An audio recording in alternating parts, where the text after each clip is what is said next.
은퇴 후 가장 무서운 착각은 돈도 아니고 건강도 아니라 부부는 괜찮을 거라는 믿음에서 시작됩니다.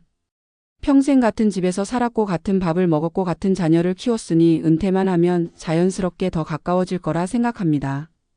회사라는 벽이 사라지면 그동안 못 나눈 대화를 마음껏 나누고 느리게 산책하며 서로의 얼굴을 더 오래 바라볼 수 있을 거라 상상합니다. 하지만 은퇴가 시작되는 순간 그 믿음은 아주 조용하게 흔들리기 시작합니다.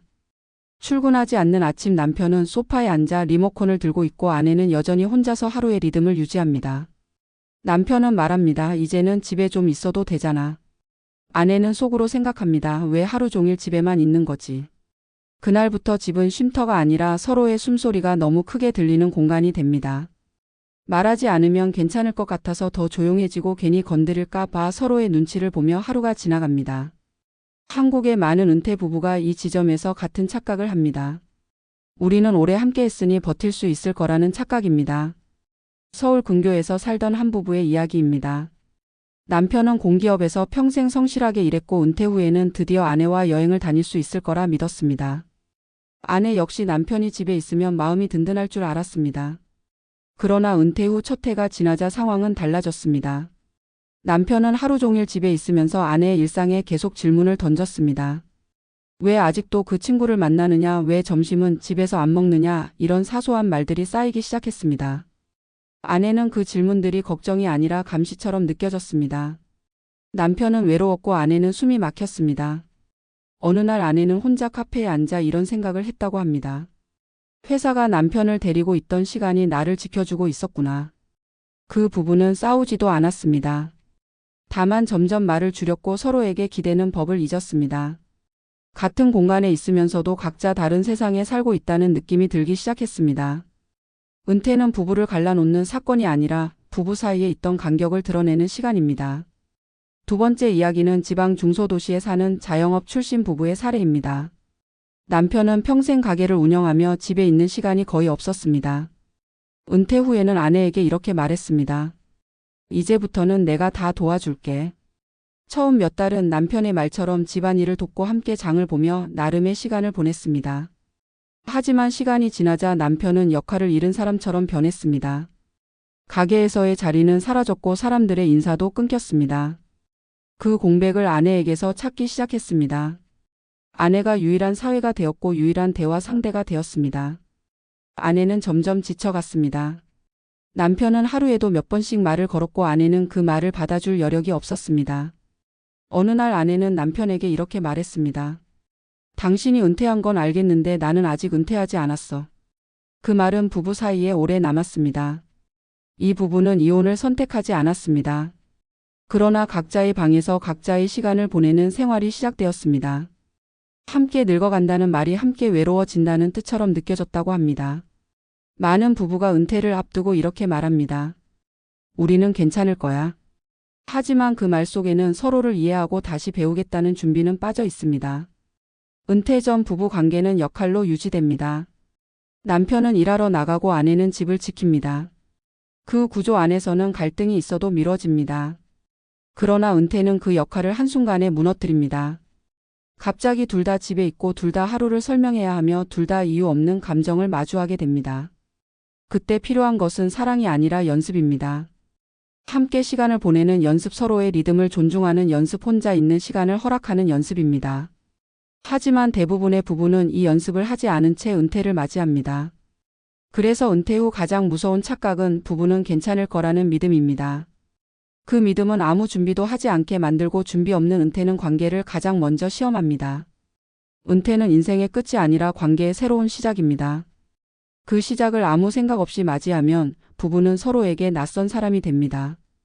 오늘도 많은 은퇴 부부가 같은 집에서 각자의 외로움을 견디며 하루를 보냅니다.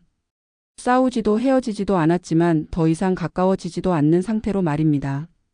은퇴 후에도 부부가 괜찮으려면 그냥 오래 함께 있었던 시간이 아니라 앞으로 어떻게 함께 있을지를 다시 정해야 합니다. 그 선택을 미루는 순간 조용한 결말은 이미 시작되고 있는지도 모릅니다. 은퇴 이후 부부 관계가 흔들리는 이유를 많은 사람들은 성격 차이나 애정의 식음으로 설명하려 합니다. 그러나 실제로는 그보다 훨씬 구조적인 변화가 원인인 경우가 많습니다. 은퇴는 단순히 일을 그만두는 사건이 아니라 삶의 시간표가 완전히 바뀌는 전환점입니다. 출근과 퇴근으로 나뉘던 하루가 사라지고 각자의 세계를 잠시 분리해주던 사회적 역할이 동시에 사라집니다. 그동안 부부 사이를 유지해주던 적당한 거리와 침묵의 여지가 함께 사라지는 것입니다. 이 변화 앞에서 많은 부부는 아무 준비도 하지 않았다는 사실을 뒤늦게 깨닫습니다. 함께 있는 시간이 늘어나면 자연스럽게 가까워질 것이라 믿었지만 실제로는 서로의 다름이 더 선명하게 드러납니다. 말투 하나, 생활 습관 하나, 사소한 선택의 차이들이 하루 종일 반복되며 감정의 피로를 쌓아갑니다. 특히 한국의 은퇴 부부에게 이 변화는 더 크게 다가옵니다. 오랜 시간 역할 중심의 결혼 생활에 익숙해져 있었기 때문입니다. 남편은 바깥에서 역할을 수행했고 아내는 안에서 가정을 유지했습니다. 그 구조는 불완전했지만 균형을 이루고 있었습니다. 은퇴는 그 균형을 한순간에 무너뜨립니다. 남편은 소속감을 잃고 아내는 독립성을 위협받습니다. 서로가 힘들지만 그 힘듦을 설명할 언어는 없습니다. 그래서 침묵이 늘어나고 침묵은 오해로 바뀝니다. 은퇴 후 부부 갈등의 상당수는 큰 사건이 아니라 설명되지 않은 감정에서 시작됩니다. 왜 이렇게 답답한지, 왜 혼자 있고 싶은지, 왜 예전보다 더 예민해졌는지 스스로도 명확히 알지 못합니다. 그 상태에서 가장 쉬운 선택은 상대를 원인으로 지목하는 것입니다. 당신이 변했다, 당신 때문에 힘들다라는 말이 나오기 시작하면 관계는 빠르게 소모됩니다. 그러나 전문가들이 현장에서 반복적으로 확인하는 사실은 은퇴 후 관계가 무너진 부부 대부분이 나쁜 사람들이어서가 아니라 준비되지 않았기 때문이라는 점입니다. 은퇴는 부부에게 새로운 기술을 요구합니다. 혼자 있는 시간을 존중하는 기술, 감정을 말로 풀어내는 기술, 서로에게 모든 역할을 기대하지 않는 기술입니다. 이 기술은 자연스럽게 생기지 않습니다. 의식적으로 배우고 연습해야 합니다. 하지만 많은 부부는 은퇴 준비를 재정과 건강에만 국한합니다. 통장은 점검했지만 관계는 점검하지 않았고 보험은 들었지만 대화의 방식은 점검하지 않았습니다. 그러다 보니 문제가 생겼을 때 고칠 도구가 없습니다. 결국 참고 견디는 방식으로 하루를 넘기게 되고 그 하루들이 쌓여 관계의 온도를 서서히 낮춥니다.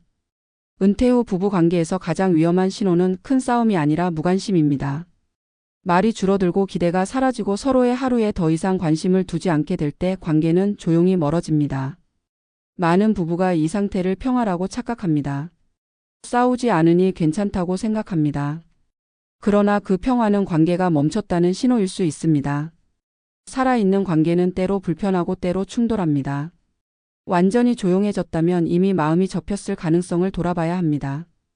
은퇴는 부부에게 두 번째 결혼과도 같습니다. 다시 선택하고 다시 합의해야 하는 시기입니다. 우리는 어떻게 하루를 보낼 것인지, 혼자만의 시간은 어디까지 허락할 것인지, 서로에게 기대할 것과 기대하지 않을 것을 정해야 합니다. 이 과정을 건너뛰면 관계는 과거의 관성에 의존하게 되고 그 관성은 더 이상 작동하지 않습니다. 은퇴 이후에도 부부가 괜찮기 위해 필요한 것은 더 많은 시간이나 더 많은 여행이 아니라 더 정확한 대화입니다. 지금 무엇이 힘든지, 무엇이 두려운지, 무엇을 잃었다고 느끼는지를 말로 꺼낼 수 있어야 합니다. 그 대화는 어색하고 불편할 수 있지만 그 과정을 거치지 않으면 오해는 계속 쌓입니다. 은퇴는 인생의 마지막 장이 아니라 관계를 다시 써야 하는 장입니다. 그 사실을 인정하는 순간 부부는 다시 시작할 수 있습니다. 오래 함께 산 시간보다 앞으로 어떻게 함께 살 것인가를 이야기할 때 관계는 다시 움직입니다. 은퇴 후 가장 무서운 착각은 부부는 저절로 괜찮을 거라는 믿음입니다. 괜찮아지기 위해서는 노력과 연습이 필요합니다.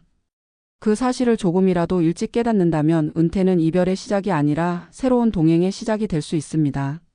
지금 이 글을 읽는 당신의 부부도 예외는 아닙니다. 다만 아직 선택할 시간이 남아 있을 뿐입니다.